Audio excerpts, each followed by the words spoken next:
अस्सलाम वालेकुम स्टूडेंट्स, मैं हूं हिना शौकत, आपकी क्लास 9th की केमिस्ट्री टीचर। और आज के इस लेक्चर में हम डिस्कस करने वाले हैं अपना न्यूमेरिकल नंबर 9 एंड 10। और न्यूमेरिकल नंबर 10 एक बहुत ही डिफरेंट कॉन्सेप्ट है, सो उम्मीद है कि आपको समझ आएगा। सो स्टूडेंट्स, अब सॉल्व करते हैं numerical number 9 and statement is how many molecules of HCl will be required to have 10 grams of it.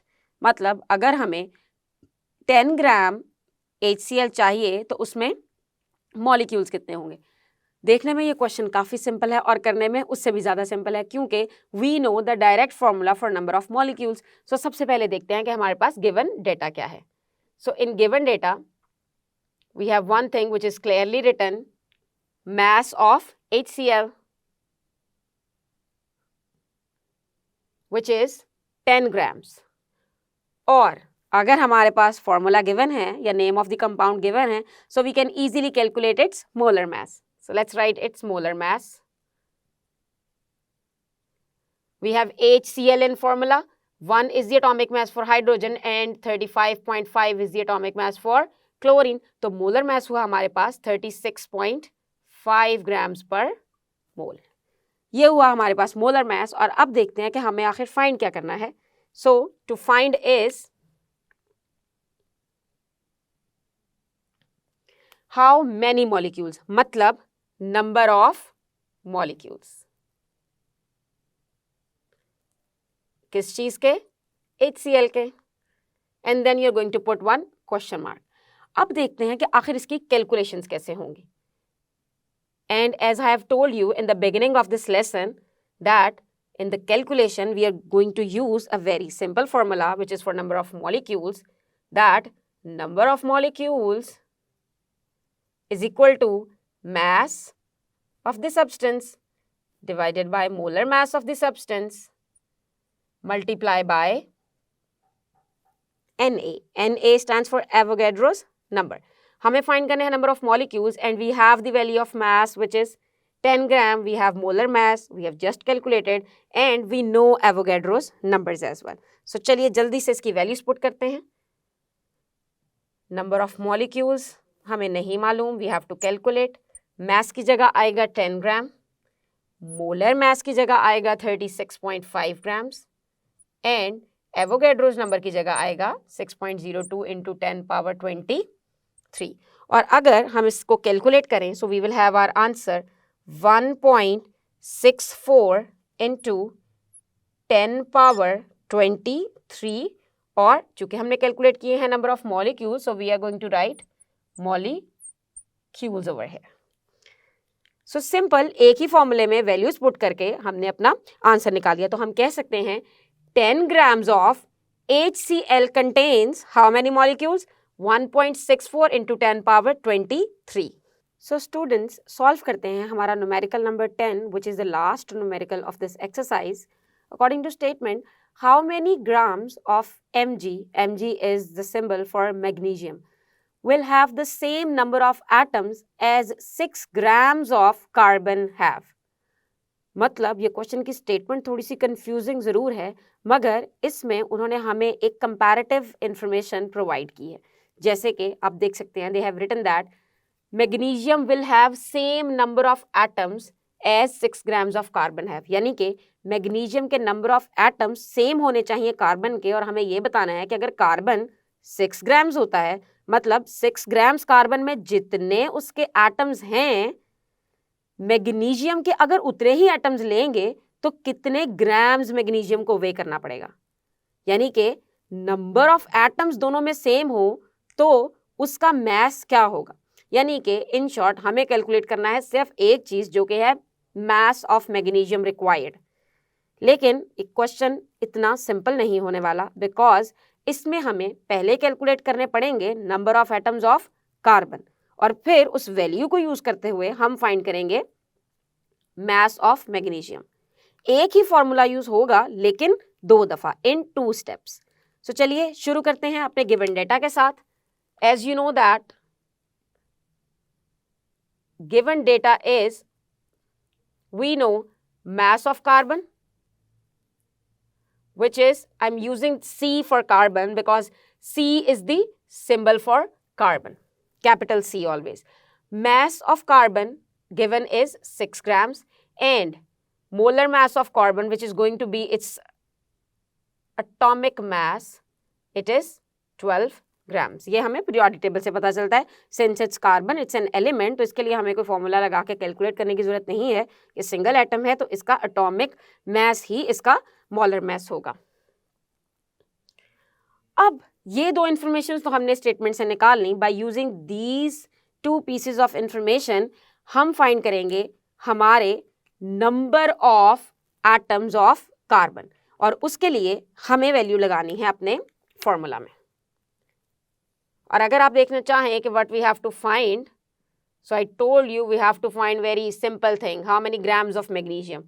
mass of magnesium. This is what we have to calculate. लेकिन चूंकि इस question के 2 parts हैं तो हम भी इसे पार्ट्स में ही सॉल्व करेंगे.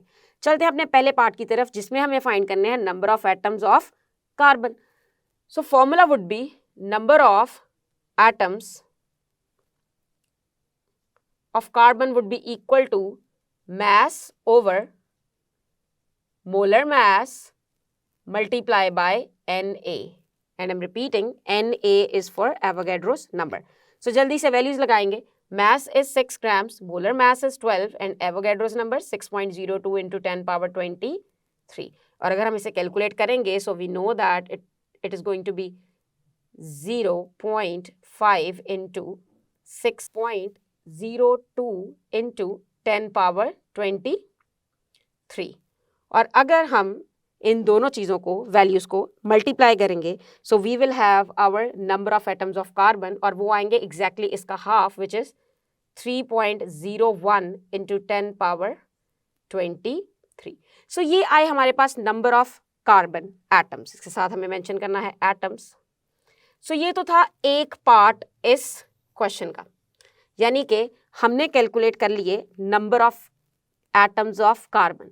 And according to the statement हमें ये पता है कि हमें चाहिए मैग्नीशियम के जो एटम्स हैं they will be equal to the number of atoms of carbon, और फिर हमें ये बताना है कि मैग्नीशियम का मास क्या होगा. सो उसके लिए हमें यही फॉर्मूला दोबारा रिपीट करना पड़ेगा, लेकिन उससे भी पहले हम मैग्नीशियम की कुछ चीज़ें कैलकुलेट करेंगे. जैसे मास ऑफ मैग्नीशियम ये तो हमें रिक्वायर्ड है, लेकिन मोलर मास ऑफ मैग्नीशियम का पता होना चाहिए. सो molar mass of magnesium is, चूंकि मैग्नीशियम भी एक एटम है, ये एक एलिमेंट है, तो एलिमेंट का हमेशा हम इसमें एटॉमिक मास ही फाइंड करेंगे, चूंकि किसी भी मॉलिक्यूलर फॉर्म में अवेलेबल नहीं है इस वक्त. सो mg का जो मास है डायरेक्टली अगर आप पीरियोडिक टेबल से देखेंगे so mass of magnesium is 24.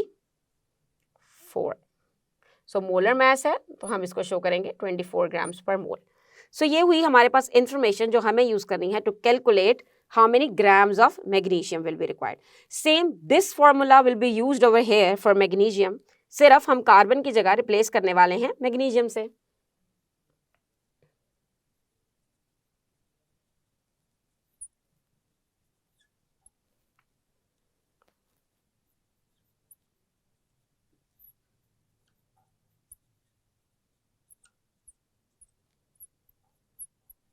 So everything is about same. We are using formula on the same pattern, but the thing is, previously we were supposed to calculate number of atoms of carbon, and here we have to calculate mass of the magnesium required. तो हम बाकी सारी जगह पे उसकी value को fill करने वाले हैं. So number of atoms of magnesium are same as carbon, so they are going to be 3.01 into 10 power 23.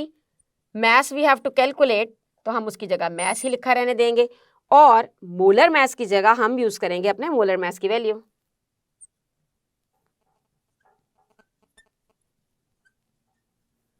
और मुझे उम्मीद है कि एवोगैड्रोस नंबर आपको कभी नहीं भूलने वाले. 6.02 into 10 power 23. अब चूंकि हमें मास फाइंड करना है तो हम इस फॉर्मूले को थोड़ा सा रीअरेंज कर लेंगे. So mass of mg will be equal to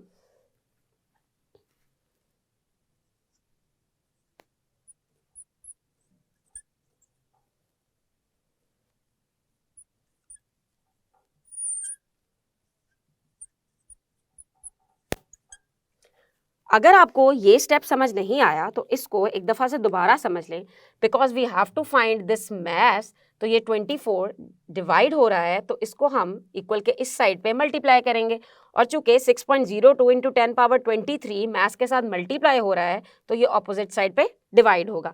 अब अगर इसको सिंप्लीफाई करें, so it would be equal to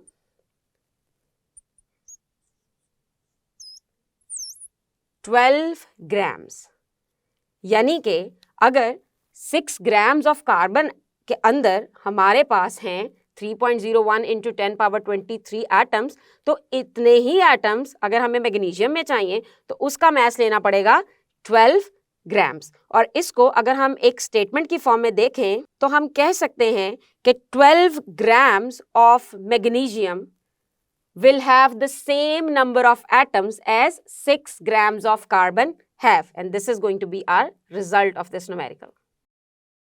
So students, चलिए समराइज करते हैं हमारे सारे फॉर्मूलाज को जो हमने यूज किए हैं इन सारे न्यूमेरिकल्स को सॉल्व करने के लिए। अब इस लेक्चर में आपको ये सारे फॉर्मूलाज एक ही जगह पे मिल जाएंगे, और हम ये भी सीख लेंगे कि हम किस तरह इनको रीअरेंज कर सकते हैं to find the value of the missing things. तो चलिए शुरू करते हैं हमारी reinforcement. First formula is related to atomic mass. हम जानते हैं कि एटॉमिक मास या फिर मास नंबर, इनमें कोई खास फर्क नहीं होता। So it is equal to number of protons plus number of neutrons. Now from this formula if you are given with values of any two things, आप तीसरी चीज फाइंड कर सकते हैं। यूजुअली हमें फाइंड करनी पड़ती है नंबर ऑफ न्यूट्रॉन्स की value. So number of neutrons would be equal to mass number minus number of protons. अब एक चीज और यहां ध्यान में देने की है कि number of protons he equal होते हैं एटॉमिक नंबर के। तो अगर आपको क्वेश्चन में एटॉमिक नंबर गिवन हो तो उससे भी आप फाइंड कर सकते हैं नंबर ऑफ न्यूट्रॉन्स। ये तो हुई डिस्कशन इस फॉर्मूले से रिलेटेड। अब चलते हैं नंबर ऑफ मोल्स की तरफ। As we know that number of moles बहुत इंपॉर्टेंट पार्ट है इस चैप्टर का। सो नंबर ऑफ मोल्स के लिए हमारे पास बहुत ही आसान फॉर्मूला है। We know that number of moles is equal to mass of a substance divided by its molar mass. और मोलर मास फाइंड करने का कोई खास हार्ड एंड फास्ट रूल नहीं है, आपको सिर्फ और सिर्फ एटॉमिक मैसेज ऐड करने हैं उन सारे के सारे एटम्स के जो प्रेजेंट हैं उस कंपाउंड में। सो molar mass of a substance would be easily calculated if you know the atomic masses of all the atoms present. अब इस एक फॉर्मूले से आप mass of substance भी फाइंड कर सकते हैं, एंड mass of substance के लिए आप अरेंज करेंगे इस फॉर्मूले को। सो mass of substance जो कि unknown होगा in the question would be equal to number of moles multiplied by molar mass. Now it is understood that it is molar mass of the substance. So आपने देखा कि आपको एक ही formula याद करना है, लेकिन उसकी रीअरेंजमेंट में कोई प्रॉब्लम नहीं होनी चाहिए। रीअरेंजमेंट के रूल्स आप मैथ्स के रूल्स को फॉलो करते हुए डिसाइड करते हैं। Let's move on to the next formula which is related to number of molecules. अब अगर बात करें नंबर ऑफ मॉलिक्यूल्स की, तो उसका फॉर्मूला भी बहुत ही आसान है। Number of molecules would be equal to number of moles multiply by Avogadro's number. अब एवोगैड्रोज नंबर फाइंड करने का कोई फॉर्मूला नहीं है, ये एक कांस्टेंट चीज है जो कि प्रेजेंट होती है एक मोल में, यानी कि वो नंबर है जो प्रेजेंट होगा एक मोल में, और इसकी वैल्यू ऑलरेडी डिफाइंड है विच इज 6.02 इंटू 10 पावर 23। अब देखते हैं कि अगर हमारे पास क्वेश्चन में नंबर ऑफ मोल्स गिवन ही ना हो तो फिर हम कैसे फाइंड करेंगे नंबर ऑफ मॉलिक्यूल्स। सो उसके लिए आप क्वेश्चन करते हैं 2 स्टेप्स में। या तो आप नंबर ऑफ मोल्स का ये फॉर्मूला यूज करें और अपना आंसर निकाल लें फॉर नंबर ऑफ मोल्स और फिर उसको यहाँ पुट कर लें, लेकिन हम इसे डायरेक्टली एक न्यू फॉर्मूला की फॉर्म में भी लिख सकते हैं which would be number of molecules is equal to, अब इस नंबर ऑफ मोल्स की जगह हमें पुट करना है हमारा नंबर ऑफ मोल्स वाला formula which was mass of a substance divided by molar mass of a substance। यानी कि हम यहाँ लिख सकते हैं mass of substance divided by molar mass of a substance। अब चूंकि यहाँ हमने रिप्लेस किया है सिर्फ और सिर्फ नंबर ऑफ मोल्स को, तो साथ ही मल्टीप्लाई बाय एवोगैड्रोस नंबर भी आ जाएगा। अब आपने देखा कि किस तरह हमने इन दो फॉर्मूलाज को इस्तेमाल किया है और हमने इन्हें एक फॉर्मूला में मर्ज कर दिया है, जिससे हमारे पास ये एक कॉम्प्लेक्स सा फॉर्मूला आता है। अब यहाँ एक और बात ध्यान में देना जरूरी है कि हम हर वक्त नंबर ऑफ मॉलिक्यूल्स फाइंड नहीं करते, हम फाइंड करते हैं नंबर ऑफ फॉर्मूला यूनिट्स भी। जी हाँ, फॉर्मूला यूनिट्स होते हैं for ionic compounds. So formula units भी फाइंड करने हो तो सिर्फ और सिर्फ आप मॉलिक्यूल की जगह फॉर्मूला यूनिट लिखेंगे and rest of everything is going to be same.